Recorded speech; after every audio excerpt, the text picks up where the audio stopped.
एक बार की बात है कि कालिदास जी महाराज जी को अभिमान हो गया, अहंकार हो गया अपनी बुद्धि और अपने विवेक का।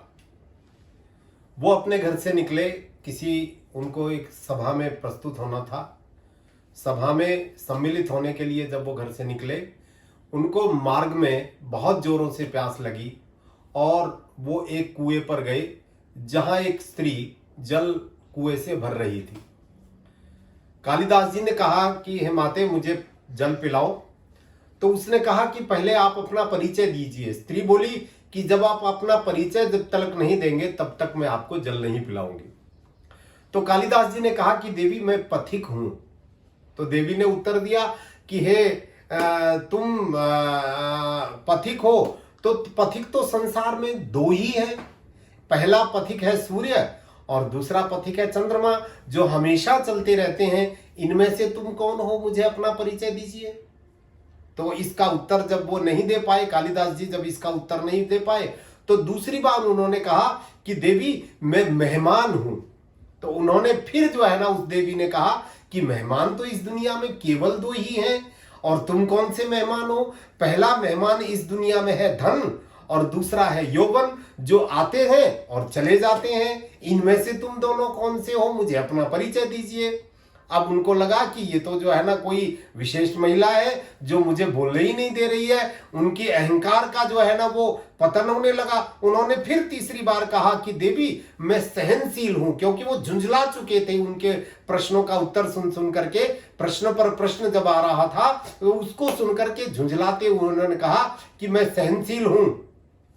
तो उस देवी ने कहा कि सहनशील तो इस दुनिया में केवल दो ही हैं, तुम इनमें से कौन से हो? बोले पहला सहनशील जो है वो धरती होती है, जो कि इतना अपार बोझ सहन करती है और लोग उसका सीना चीर करके बीज बोते हैं, लेकिन फिर भी वो उन बीजों को 1000 गुना, लाख गुना, करोड़ गुना करके प्रस्तुत करती है। अन्न उपजता है और उससे हमारा पालन होता है। तो बोले उससे ज्यादा सहनशील और कोई हो ही नहीं सकता। और दूसरे हैं वृक्ष, लोग उनको पत्थर मारते हैं, अड़ंगी लगाते हैं और फिर भी वो सुंदर के सुंदर फल जो है ना हमें प्रदान करते हैं। तो बोले इनसे ज्यादा सहनशील तो कोई हो ही नहीं सकता। इन दोनों में से तुम कौन हो? अब तो झुंझला गए कालिदास जी महाराज और झुंझलाते हुए बोले कि मैं हठी हूं देवी, आप मुझे जल पिलाइए, मुझे बहुत जोरों से प्यास लग रही है। तो उन्होंने कहा कि हठी तो केवल दुनिया में दो ही है, एक तो नख और दूसरे जो है केश।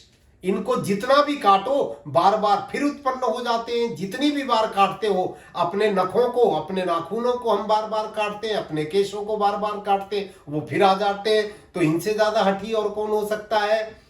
इस पर बहुत ज्यादा झुंझलाते हुए, मानो अचेत से होने वाले थे, मूर्छावस्था में आने वाले थे। और झुंझला करके जो है कालिदास जी बोले कि देवी, मैं तो मूर्ख हूं।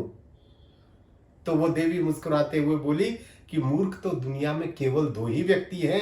एक तो वो राजा जो अपने मूर्खता होने पर भी राज्य काज करता है, राज्य को जो है ना वो चलाता है, और दूसरा उसका वो सभापति पंडित जो राजा के गलत निर्णय को भी अपने बुद्धि के तर्कों के द्वारा उसको सही साबित करने की कोशिश करता है। आप इन दोनों में से कौन हो? कालिदास जी को समझते हुए देर न लगी कि सामने खड़ी हुई कोई ये जो देवी है ये कोई साधारण देवी नहीं है। उनके चरणों में गिर पड़े और उनसे क्षमा मांगने लगे। तभी उस देवी ने कालिदास जी के चरणों में उनके सिर पर हाथ फेरा और उनके सिर पर हाथ फेर करके कहने लगी कि पुत्र उठो।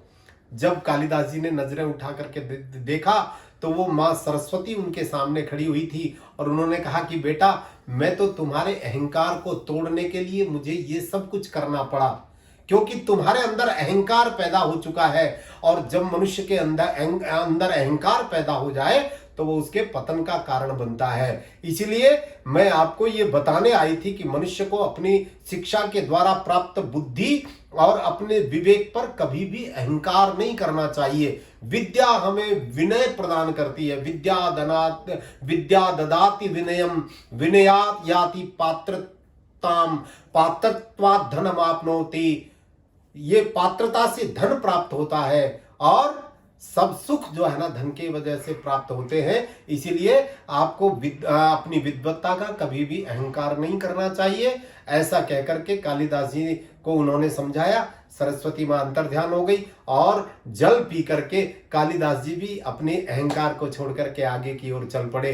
नमस्कार। मैं आपसे ये प्रार्थना करता हूं कि आप अपनी बुद्धि का, अपने विवेक का कभी भी अहंकार न करें और सदा सदा सद्भाव बनाए रखें। नमस्कार।